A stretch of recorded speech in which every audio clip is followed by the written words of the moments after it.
Rachel, it's very hot. So hot. It's so hot. It's so hot. It's really warm, and I'm under a blanket, and I'm melting, and like I just want to get through this. Do we have any preamble to like? I saw a bird. Moving on. I think the preamble is that it's fucking hot as balls. Did we talk about Sam Neill dying? Was that last week? Who the fuck is Sam Neill? Jurassic Park. He was the guy.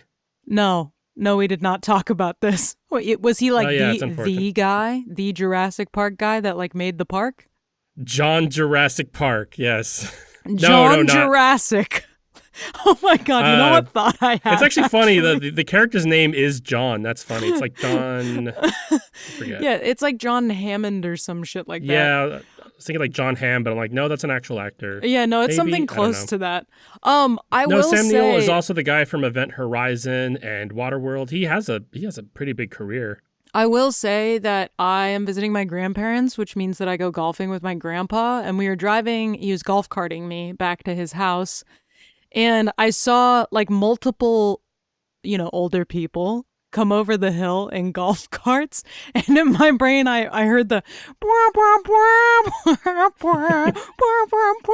and I started laughing to myself because I was like, it's not wrong. There are like there's a reason your brain made dinosaurs. These Yeah. Oh, but it made me laugh. Anyways, sorry, Sam Neill. Sorry, old people. I honestly think I think that was like actually 2 weeks ago now. I have no idea. I just by looked the at my time you hear preamble this list is and it's 3 just weeks like, ago now. So just looking at my preamble list and it says Sam Neill died and pervert glasses. I don't know what that's glasses. all about. Oh no, that's the meta glasses. Is that's what we're calling him now? Pervert glasses? Or just pervert glasses? Yeah, because only perverts use them. Yeah, I did. Okay, so my roommate once meta glasses, and I looked at her and I was like, "Dog, for what?" And she was like, "Well, she's like, I want to take exciting. Pretty pictures of the things that I see," and she's like, "And I'm bad at taking photos." And I was like, "It's not gonna get easier because the camera is attached to your fucking forehead. Like, that's not gonna help you. You're just gonna look like a jackass." It's just like you know that most of the people buying meta glasses are people that aren't disclosing to the world that they're just taking nonstop footage of everything as they look at everybody's feet. I mean, look. If it looks like a duck and quacks like a duck, but it's a goose, it's still probably a duck. Yeah, it still might just be a duck, actually. And goose is fucking close enough.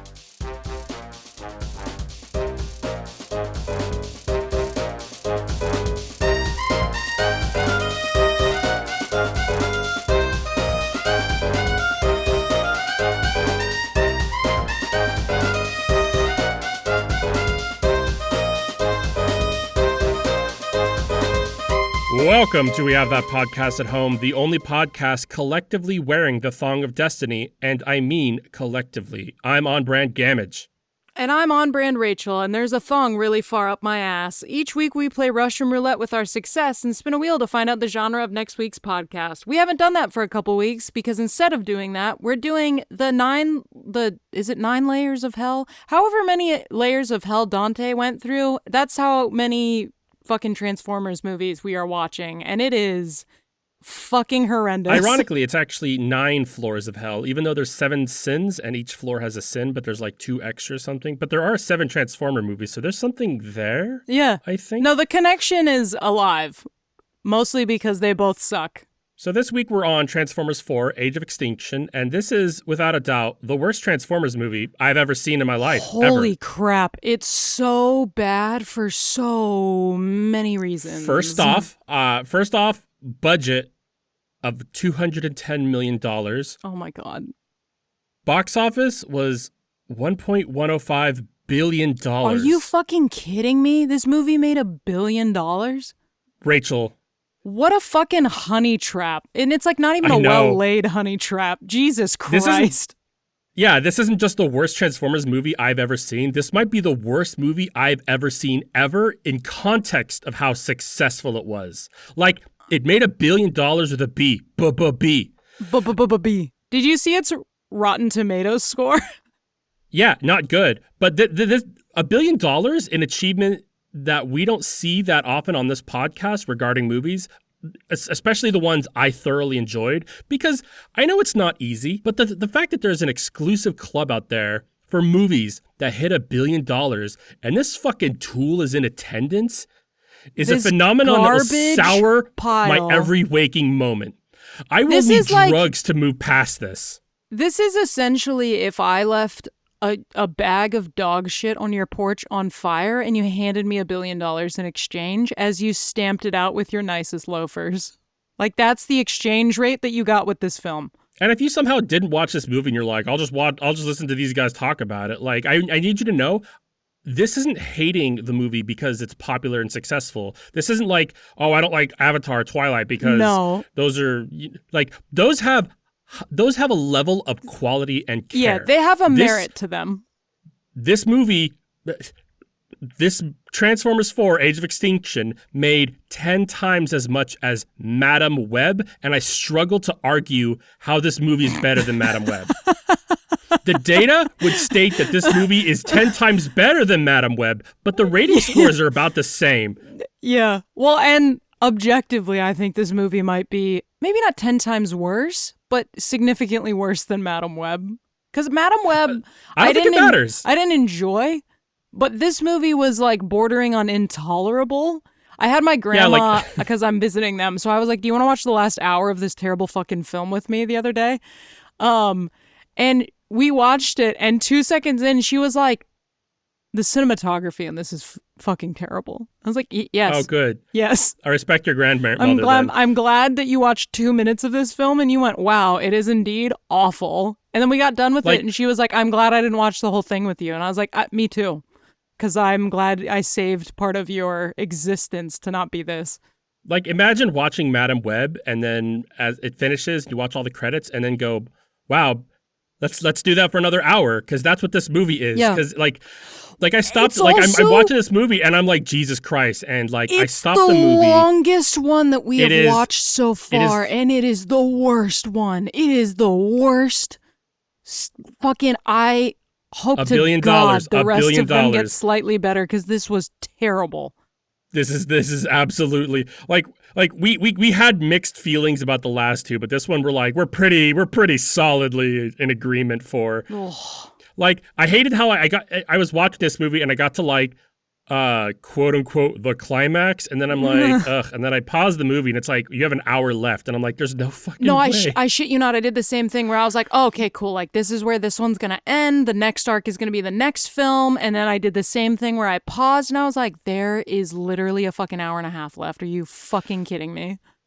Like, obviously we're all adults here. You're an adult.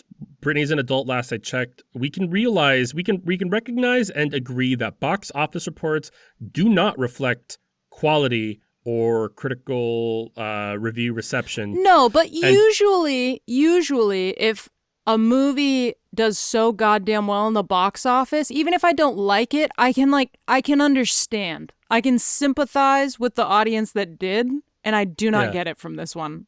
This movie's in the same club as Titanic, Avengers Endgame.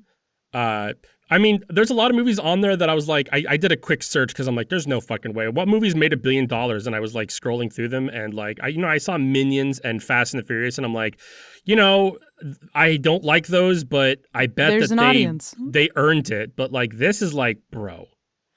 Like, I genuinely think like all of this money had to have been made off of people who loved the first Transformers films being like, all right, cool. And then going and being like, like, was this $1 billion made in the first 3 fucking weekends? Because if it was made at any point after that, I don't fucking understand.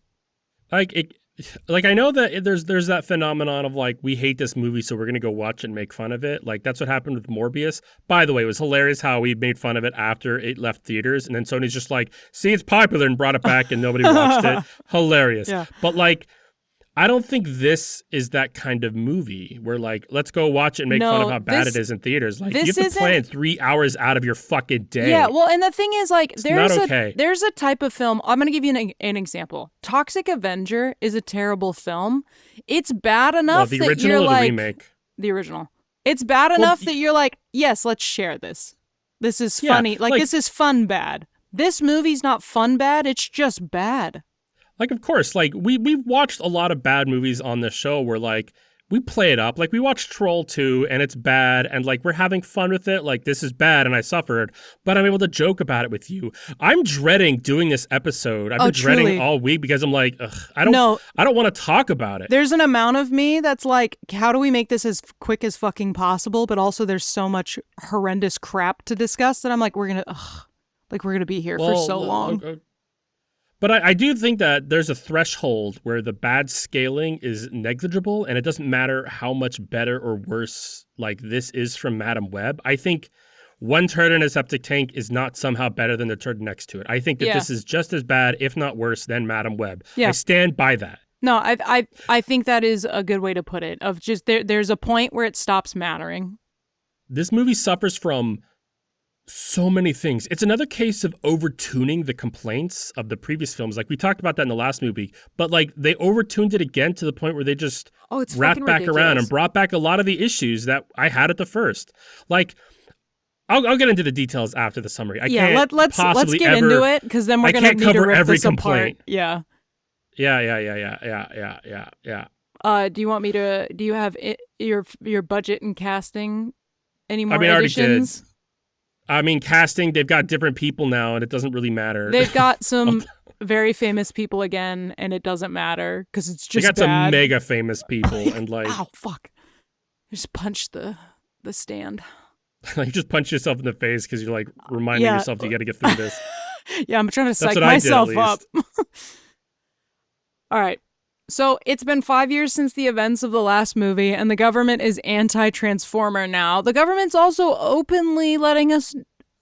They're not trying to hide it anymore, so that's a plus. Yeah, but they said that they're all Decepticons now, which is stupid, but whatever. Yeah, so they're openly anti-Transformer now via a CIA operation named Cemetery Wind, aka Corpse Fart, led by Harold Attinger, with cooperation from a Space Warden Transformer named Lockdown. The plan is to find and capture Optimus for Lockdown, and in return he'll give a magic seed to a tech CEO named Joshua Joyce, so that he can turn matter into a material the humans have dubbed transformium, which is almost as good as unobtainium. The transformium is also made by melting down dead transformers and can be used to make their very own transformers for military reasons.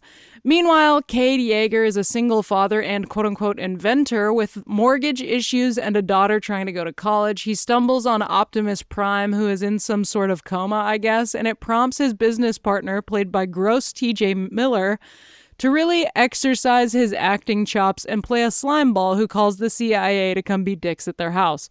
He dies almost immediately and hilariously. Optimus and humans meet up with one of the other Autobots on the run, and they sneak into KSI and learn Joshua Joyce is melting down Autobots to make brand new, basically Apple Decepticons, with Galvatron at the helm. A battle ensues and Optimus gets transnapped by Lockdown, who spouts some vague nonsense about Knights of the Round Table before setting course for somewhere in space. The Autobots move to rescue Optimus with the help of Cade, as his daughter is also on the prison ship. Her teleophile boyfriend also helps. Joshua Joyce has a "We are the baddies" moment, which magically... Are we the baddies? Sorry, I can't read. Are we the baddies? You know, like the meme? You know the meme? Are we the baddies? No, I don't know that meme, actually. Here, Brittany, you could just pull it up on the GIF. It'll pull up immediately. You know the one. Joshua Joyce has a "Are we the baddies" moment, which magically absolves him of all of his crimes, and we do the big hour-long battle, as is Transformers tradition. They get dinosaurs, kill Attinger, kill Lockdown, and Optimus flies away into space Iron Man style. I recall him needing to be fused with Jetfire and needing extra equipment to fly before, but now he can just do it. And Galvatron runs away to continue Megatron's tradition of being the background villain of every movie, except for the first. Also, Sam died off-screen to ball cancer. I literally don't know the gif at all. Are We the Bad? You've never seen that before? Mm-mm. What the fuck is that from? Like, I see that they're Nazis, but... Well, that's the joke, is it's David Mitchell. He's a famous British comedian, but, like, he has a sketch comedy show. But, like, this is a thing where, like, he's talking with his friend, and he's just like, are we the baddies? He's like, and just like, we got, our hats have skulls on them. That can't be good. That can't be right. I can't believe you've never seen this meme before. No, never in my life, actually. All right, let's just get through this. Rachel, did you watch this movie as a kid? No, this is the first fucking time I've seen this film, and I have a lot of regrets for how I spent my time. I think I have seen this before, and I just didn't remember it because, like, I remember watching. Oh, there's Transformers, but it's Mark Wahlberg now. I remember that happened, and I was somewhat present, but like this movie vanished from my head, and I think that I had to relive it, and because I'm writing stuff down, it'll stay in my memory a lot longer, and I'm not happy And by about it. a lot longer, you mean approximately 4 minutes and 60 seconds longer than it did the first time. So the main theme of this movie, I was really hoping you'd put something here because I mean, again, Gamage, I'm bad at themes. You should never expect me to put anything here confidently. I mean, yeah, but I was hoping that actually, you could glean something more than... I think the main theme of this film is that a boob job on a Transformer looks weird. Yeah, maybe, I guess. I put down, I mean, I'm stupid. I put down, what is the soul? I don't know, it's dumb. Also, greed and faith and fatherhood and morality. Because it has all of those themes, but they don't do them any justice well. Like, it's like Michael Bay watched a bunch of like good movies and it's just like, I want to do that in my next movie. Michael Bay watched a couple emotional films and was like, I could do that. I could do that. I could do this. Yeah, no, dude, I don't fucking know. They sort of talk about a soul, and then at the end they talk about a soul. So like, I think that was the goal, but they really don't touch any of it. It's just kind of, I don't fucking, also everybody keeps dying and coming back. So like, I don't really know if there's a value to life. I don't understand. It's hard to pinpoint exactly where in this movie they decided on what theme it's going to be, but they clearly had trouble and just decided to do bingo card bullshit. Like, we do learn that there's some sort of grand creator of the Transformers. We see an organic alien hand, like, use a ship when Earth's dinosaurs are getting bombed. Oh, Earth's dinosaurs got bombed, by the way. By aliens. And we also see humans like creating their own Transformers, and it's some watered down Frankenstein nonsense that falls flat because it's not even the subplot of this movie. Yeah, there's just... we need to keep going because there's so many more things to talk about. But yeah, I guess the soul. I'm almost worried that we're going to be moving too fast. And I don't think they ever fucking answer. Well, there's so many things that we brought up with this one thing that I'm like, we're going to talk about it in a minute, so I don't want to rush through it.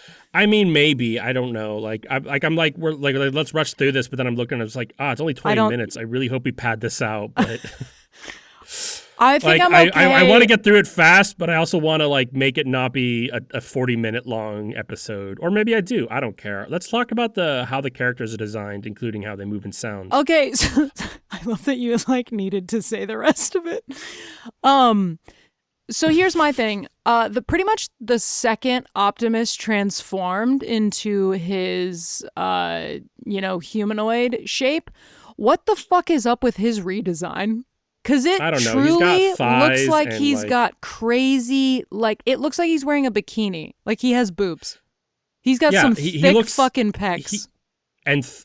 He looks terrible. Like, it's like they were going for the less clunky, which I'm for, but this makes him look, I don't know, weird. It It does look a teeny bit better near the end of the movie when he picks up like the knight sword and gets like a knight kind of armor gauntlets from it, but I just don't care by then. It's almost and it like does not matter enough. Because in part of the film they go to China, that they were like, they a little bit tilt everything more, or do you go to Japan or China? It's China. Okay. Yeah, I was like, I'm not wrong on that. It almost looks like they tilt it more towards like the style that I feel like cartoons or animation that came out of like China and Japan looks like, where it's like a little bit more angular, and it's like, it's just a different style than it was originally. And it just clicked. It just clicked. What? Because this movie takes place in China and has a more, you were just saying, a design that's like more, I don't know, malleable to a Chinese audience. Yeah. This movie made $1 billion because I'm guessing probably it's all because from of China. Yeah. Well, and I'm like, I think they were going for that sort of like anime design, and it just looks a little bit weird after he wasn't like that for any of the other fucking films. And then it works once he has a sword because it just makes more fucking sense. Yeah. In addition to Optimus's weird design, there's a Hound. He's John Goodman. Has a big metal beard, and he chews on a mortar shell. Honestly, I don't hate this design. No, I was okay with that one. Drift is the name given to a samurai,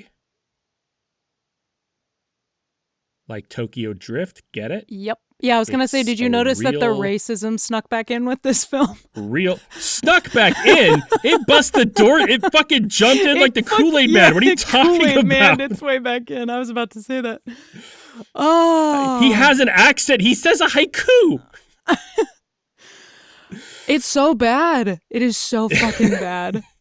Snuck in. What the fuck are you talking about? Yeah, fucking racism reared its head. Optimus looks like he got plastic surgery. Like, there's a fucking lot happening. The Hound, I think, was my least hated character in this. Yeah, and there's also Crosshair. Or is it Crosshair or Corsair? I don't know, but he's a green pirate, and he has like a Transformer trench coat. I think the only reason they gave him that fucking trench coat is because there's a scene, what the fuck is up with the slow motion in this film? The cinematography in this is fucking terrible. I know. He does a scene where he, like, in the air, does a slide between two bad guys where he shoots them, like a very classic action movie scene, but I'm like, I think that's the only reason they gave him a weird trench coat was for this. It is weird that, like, China was the good guy / victims and the U.S. government were the bad guys. Like, it's all making sense why it's in the Billionaire Club now. Yeah. And it's all coming together. I feel gross now, and it's not just because I'm sweaty under this blanket. I feel gross for watching this movie. I'm morally reprehensible now. Are we the baddies? I mean, I can use it now that I know it exists. Yeah, I know. It's gonna be a rough couple months with Rachel. Yeah, as I use this reference constantly.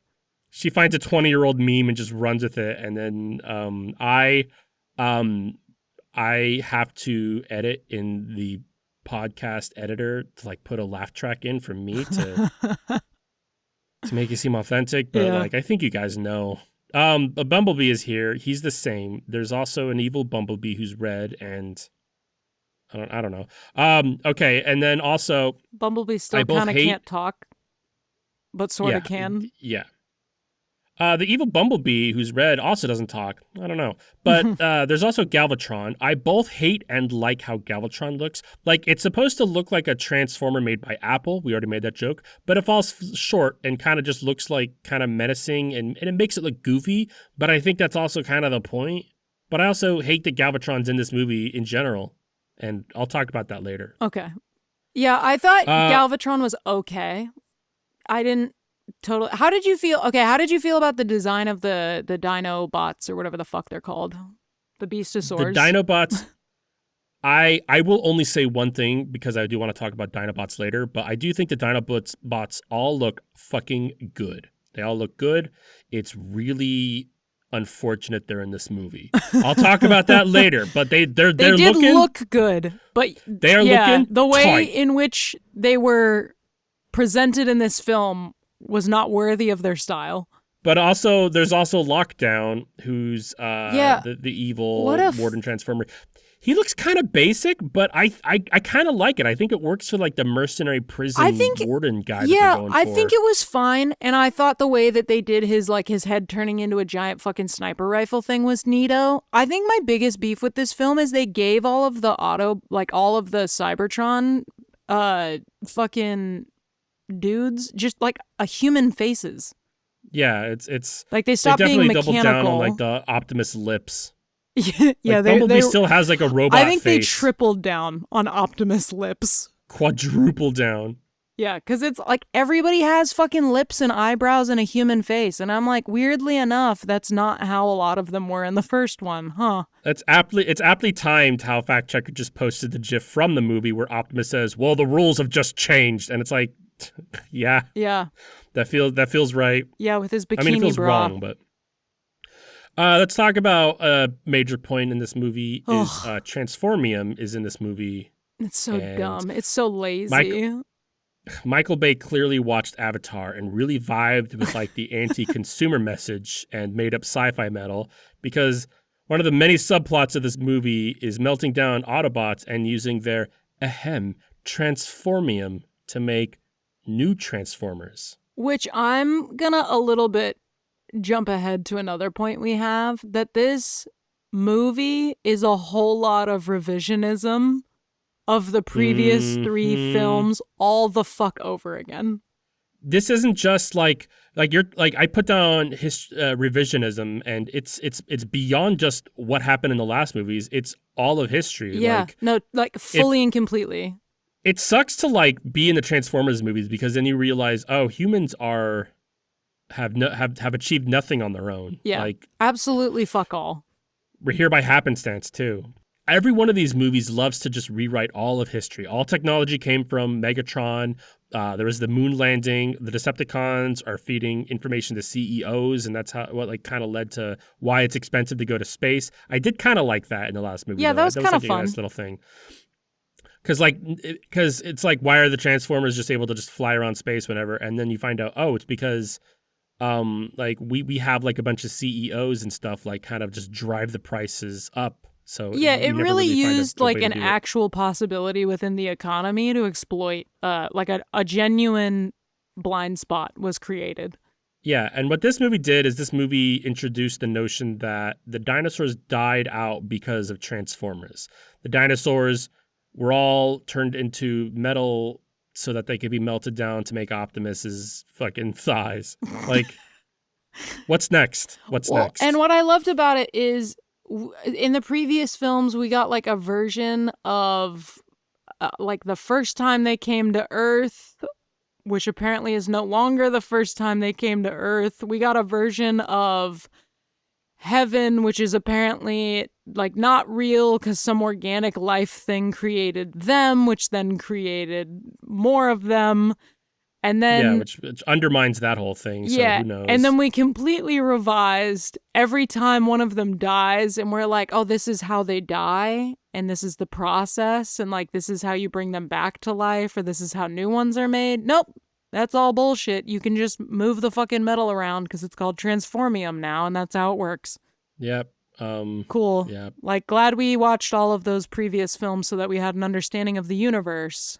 Also, Optimus doesn't have the matrix of leadership anymore. That was a big plot point, and then it's just gone. So I don't know what's up with that. Also, what the fuck is up with, they like retcon the way that you kill them too? Because the amount of times that Optimus gets shot and stabbed directly in the chest, which has historically been the way that they die pretty aggressively, quickly.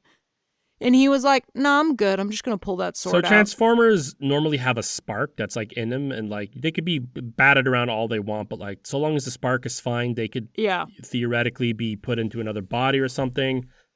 But like in the second movie, like that spark is like punctured, and then the Matrix of Leadership revives him, which is also not something the Matrix of Leadership does. But like in this, it also kind of doesn't matter because like there's the point near the beginning where Lockdown pulls Ratchet's spark from him, and then Ratchet's dead, and you're supposed to go, okay, Ratchet's dead. Yes. So like them getting battered around and like not dying, like Optimus getting No, stabbed no, a bunch, no. I think that's And that fine. part's fine. It's just previously in other films when one of them gets like shot or stabbed in the chest, like that is their spark being I think it, damaged. yeah, I think it depends on where it is, because like, yeah, I'm just saying like that again, it's kind of the same as us like protecting our heart.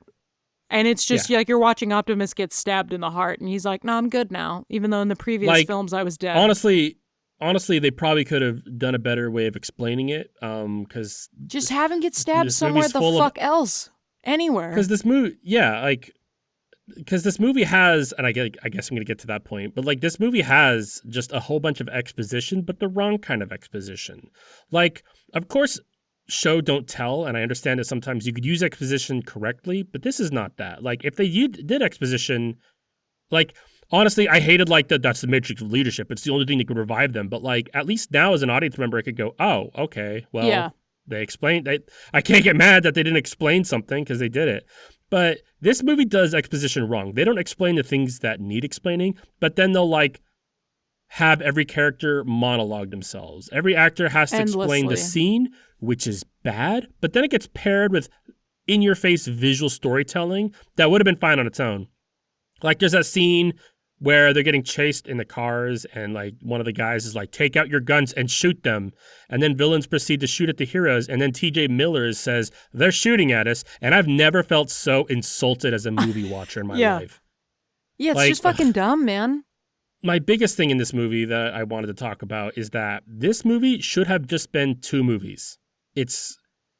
I feel like this Yeah. movie would have worked in some capacity if we just stuck to one plot point at a time. This movie is almost 3 hours long, and halfway in, I don't know who the real villain is because each subplot has its own. Yeah. Like, at first, you think Harold Attinger, played by the amazing Kelsey Grammer, he's a top executive CIA guy. He's got an axe to grind, and he hates the Transformers.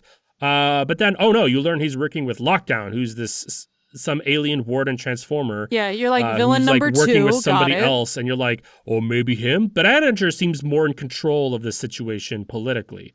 But then, like halfway in, we get Stanley Tucci's character, Joshua Joyce, who's this Elon Musk sort of tech CEO, who's monologuing the Autobots and giving his own like speech, and then he's also making his own new evil Transformers.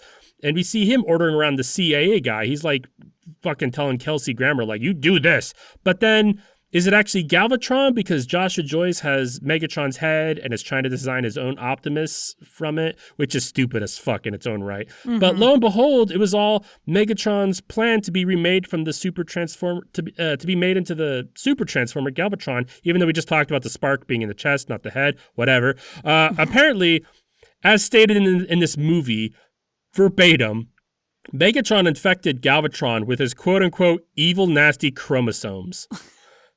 So, but then Joshua Joyce stops being a villain and then joins the good guys because he realizes he's being played, but that shouldn't make him a good guy. He was still shitty.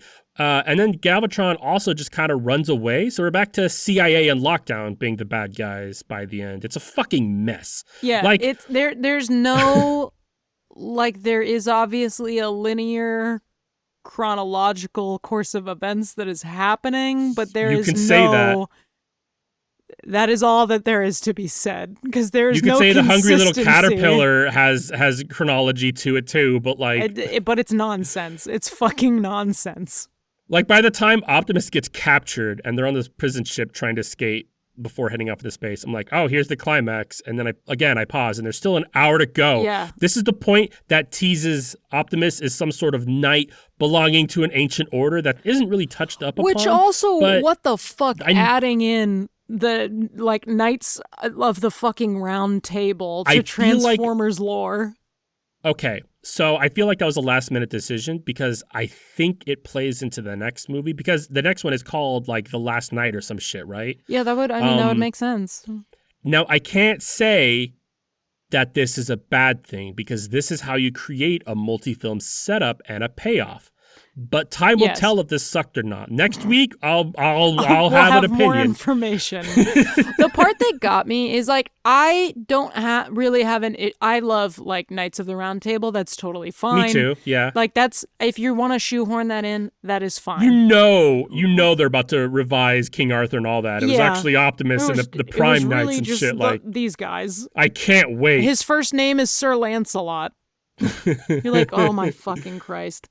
I think the part that got me was a lot of the design in this film is really garbage, shitty, but the fucking Knights of the Round Table, fucking Mark Wahlberg just leans against the sword in the middle of the table that should, hypothetically be very terrible. stuck in there.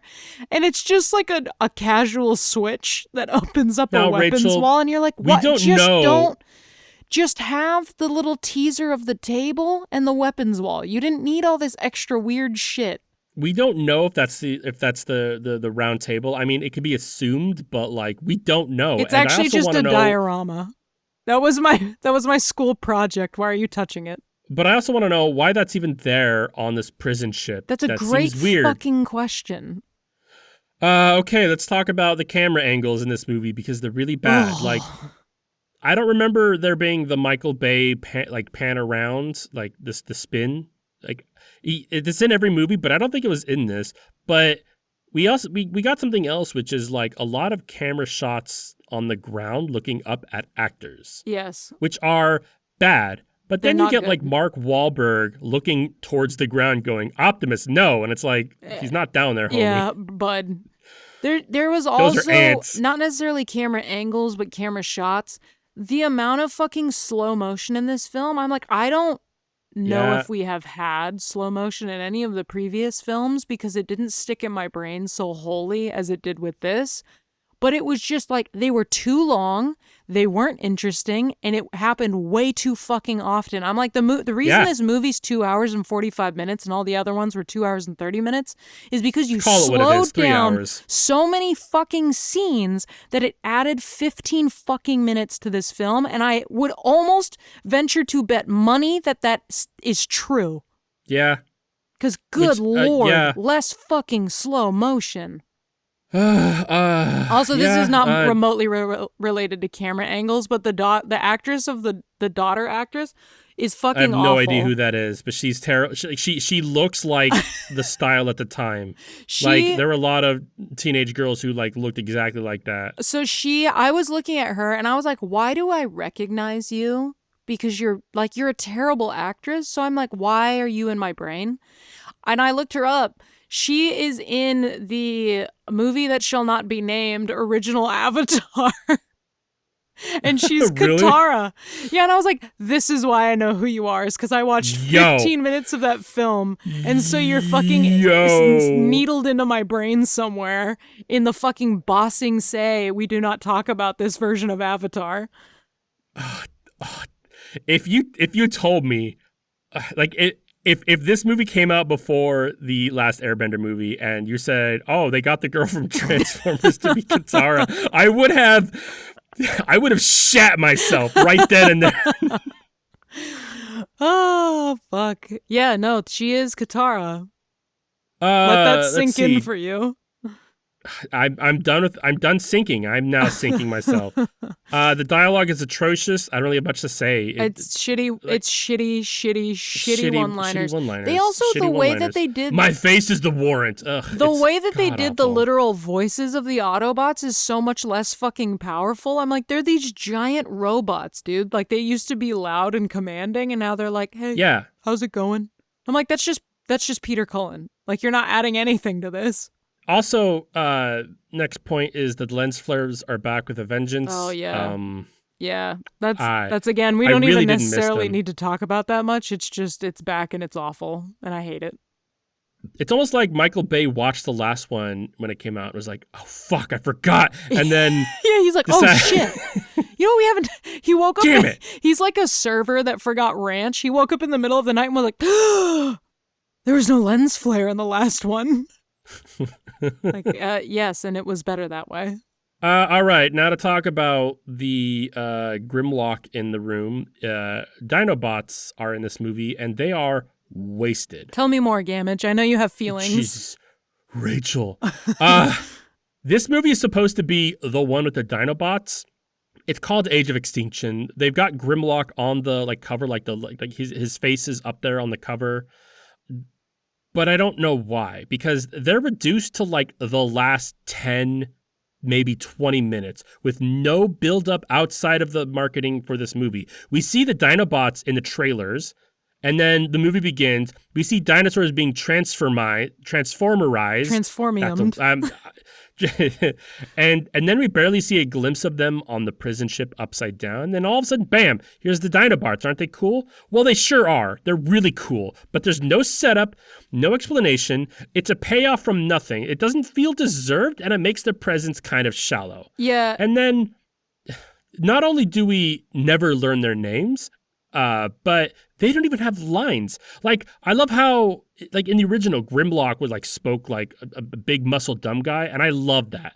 But I don't think it was worth his, like, redesign, because the redesign, like, look, the Dinobots look way better than they ever have before. I loved old Dinobots, but this is where it's at. They are fucking, they're tight. Fucking cool. Like, and, like, the way that they made them slightly... There's a Spinosaurus, like, too. Almost Hell like older style technology, because at one point you see... Is Grimlock the one that transforms into a T-Rex? Yeah. Okay, so at one point you see Grimlock transform, and he has, like... he's, like, shooting off compressed air as he's transforming, which is very different than the style of the Transformers, because, like, they're not, releasing pressure valves as they're doing it. And it gives him, like, an older style, and then he's breathing fire, because he almost vibes like he's, like...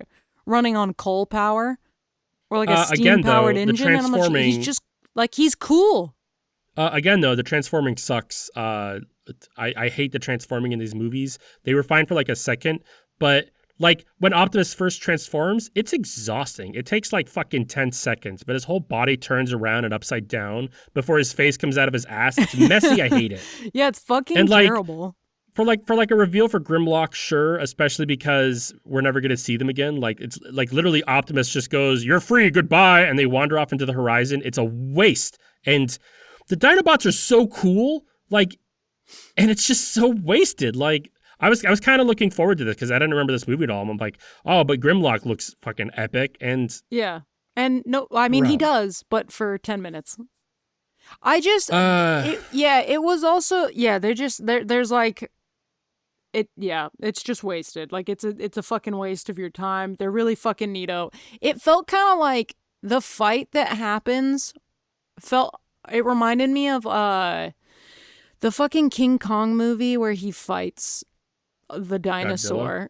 Or Godzilla. I don't know. It's whatever the recent, like, super CGI King Kong movie from the early 2000s, 2010s movie. Yeah, that's like the Kong Skull Island, probably. Yeah, I think so. I'm like, that's the vibe that it gave off, but because they weren't talking for, like... But I'm like, there was a whole... That movie was still better than this movie.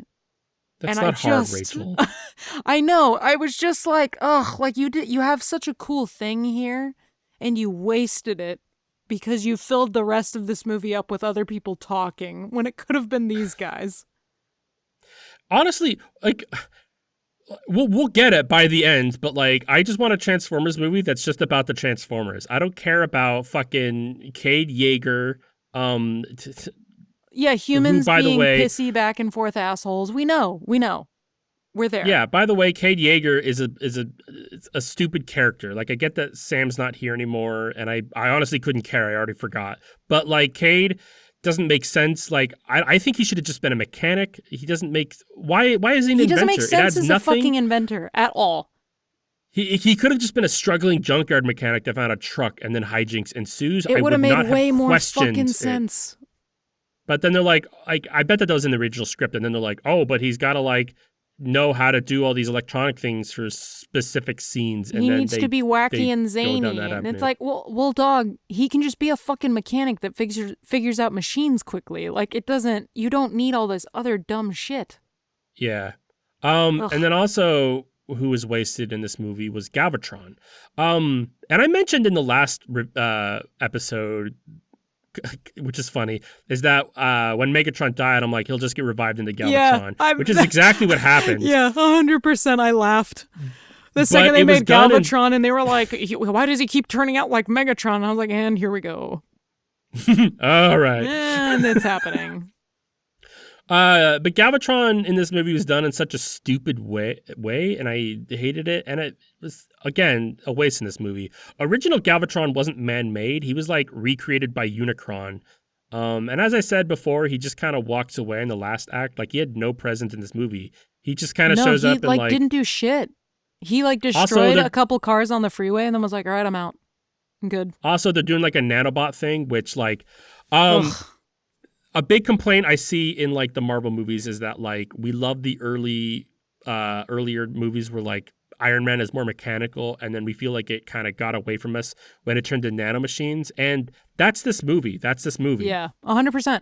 Too mechanical though. I think it's a little too mechanical for the other guys because it's so like, long to transform, and I'm not happy with that. It went from the first movie where you're like, there's a lot of bells and whistles that are unnecessary, and then they toned it down.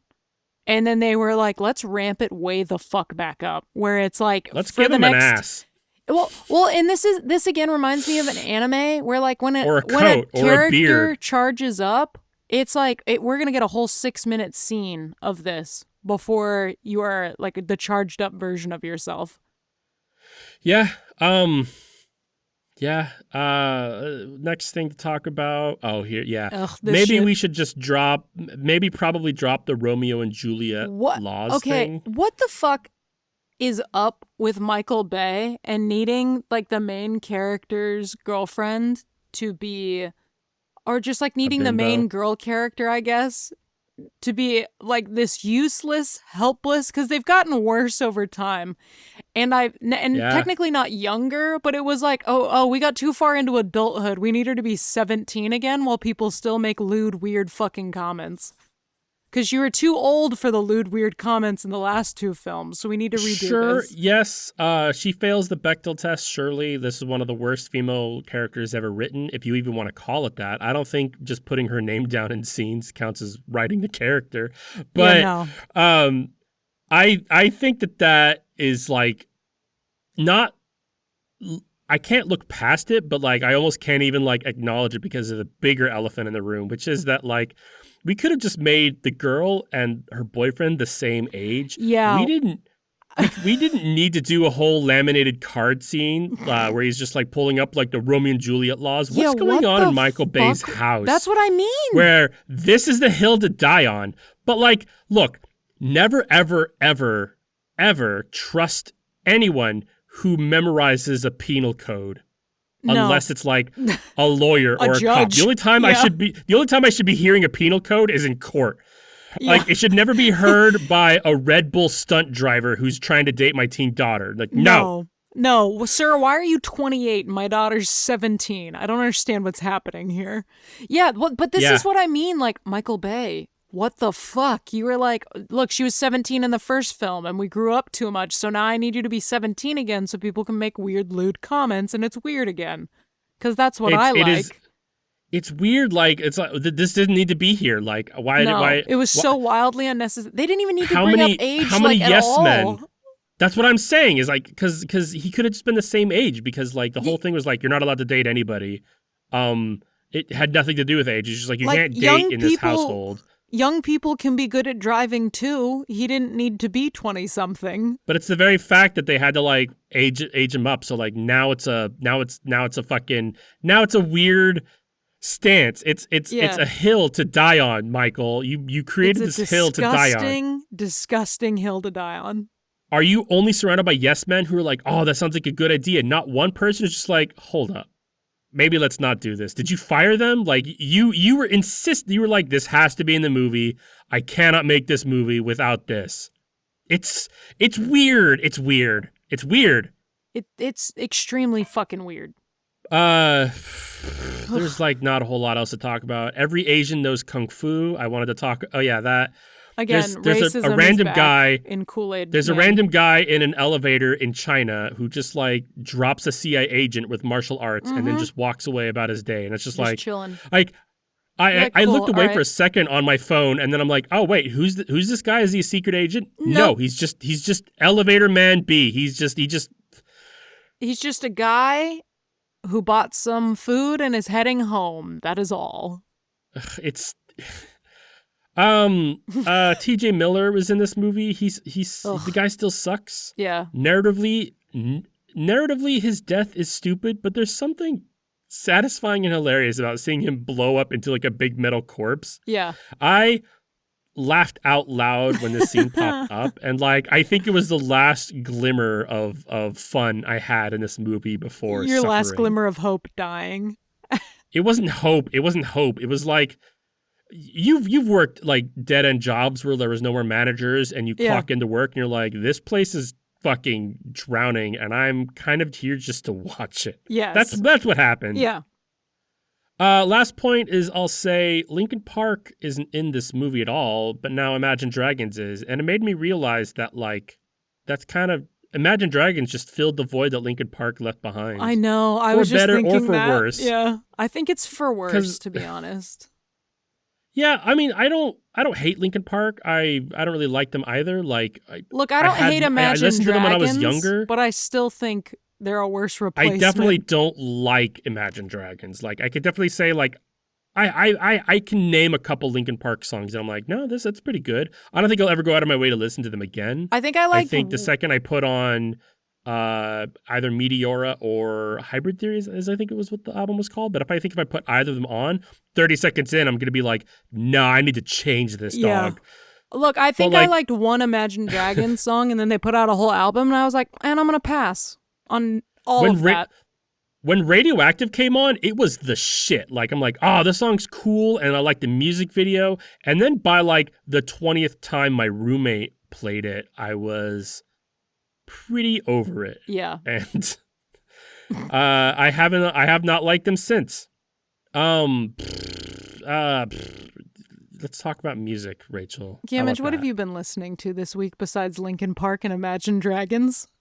I haven't listened to either of them, so... Well, you listen to Imagine Dragons, because you watched this fucking film, so don't lie to me. Sure. Ugh. Are you familiar with Michaela Geyer? I don't think so. So I love this part of the podcast most. I look forward to doing the music every week. I love talking about the music that I'm enjoying, and I just want to talk about it. And most of the time, I'm talking about artists that you either already know about and are excited for, or that I'm pretty sure isn't your thing, kind of. Like, I know that I'll recommend a song, and I'm like, this is, No, there's some stuff that I'm like, Gamage isn't going to like this. And it goes back and forth, too. But, like, there are artists that, like, I'm actively excited to gift you. Like it's back and forth too. There's plenty of artists that like you have gifted me, and I'm like, oh, thank you, Rachel. And then there's artists that I've gifted you, and I'm glad that I have another one to gift you because I'm confident that you'll like this. That is easily my favorite thing is when we get to give each other one that I'm like, oh, I know Gamage is gonna fucking love this. It's thrilling. Yeah, like I can't remember. My head is hot. I can't remember off the top of my head. Shit. Meek is one. Oh, damn it. It's okay. I know that there are many that you have handed me and many I have handed you, and it's okay. Yeah. Tell me about this one. I'm looking forward to it. This one is Michaela Geyer, Geier. She music's good. It's very good. Like, I know that one day, very nice. One day, like, this is the artist I was listening to her, and I'm like, this is one of those artists where, like, one day we the people are gonna like apologize for sleeping on her. She released an album last year called Hot Pot. Has a very diverse sound. Sometimes it sounds like Goldfrapp. Sometimes it sounds like early Lily Allen. Sometimes it's smack dab between the two. She's considered alternative pop, which means it's catchy and infectious and unique. Like, every song sounds drastically different. Her biggest song so far is Piano in the Sky, and yes, it's incredible, but it would be such a damn waste if you stopped there, because she's not a one-hit wonder, and I don't want her to be. I urge you to check the rest of the album out, including Diva and Dirty Shirley. They're my favorites. They're also great. This year, she's released a single called Hotline earlier this year, and that's going to be one I highly recommend too. Her album, she has 2 albums out. Both albums are like 20 minutes long. You could bust through them while you do your dishes, but please do it. I urge you. I think you'll really, really enjoy her. You'll be like, why haven't I heard this bitch? Why isn't she everywhere? I think she's growing though. Fuck yeah. I'm thrilled. I'm I happy have for you. a short recommendation for you that I don't think is necessarily a gift, but I don't think you won't enjoy. That's okay. That's okay. It's going to be a band called Widespread Panic. They're not like super small, but they're not huge. I think they have a couple songs that have like 1 million listens, so they're not tiny by any means. But they're sort of like a folk rock kind of style band. Oh. I was kind of hoping that they were going to be the kind of music that Panic at the Disco makes so that I could see them open for each other and combine the names. No, that would be sick, though. In some Panic weird, at the dumb Panic. Voltron thing. Widespread at the Disco. That's my band. That's my stripper name, actually. Widespread at the Disco. But yeah, Michaela Geyer, sorry. She has She's gayer now. Her top songs have like a couple, like I think 8 to 11 million listens, and I'm like, this is still kind of small though. Yeah, no, for sure. But the song I'm going to recommend is called Vacation. It's just like a friend of mine heard it live recently, and she actually sent me an audio clip that was like one of the most beautiful things I've heard in a long time. Like, it just sounded fucking incredible, even for a live recording. And they make quality, beautiful music, and the lyrics are pretty, and it's just like, it's a song that pulls your emotions a little bit. But quality, very talented, Widespread Panic, folk rock. That is my recommendation for the week. The song Vacation, to be specific. And I don't have a wheel to spin because we're going to be watching the next Transformers movie in this series, and that's... Please don't suck. A fucking thrilling. And we'll find out if Optimus was Sir Lancelot or Sir Galahad. Galahad. Thank you for listening. If you liked what you heard, or you also think Optimus has prime titties, please like and subscribe on whatever your most favorite podcasting places. If you want us to talk about a thing, email us at whtpah@gmail.com. That's @gmail.com. You can also follow us on Instagram at We Have That Podcast at Home, all one big long word. Or you can follow us on WHTPAH on Blue Sky. That's again WHTPAH on Blue Sky. And join us for more Transformers. We'll see how vastly different all of the fucking choices are and what the new version of how they get revived is next week. I have been Off-Brand Rachel. Me, Ben Grimlock Gamage, strongest. And this has been We Have That Podcast at Home. Don't watch this movie. Please, for the love of God, save yourself. This hour was probably more than you should have ever spent on this film. Yeah.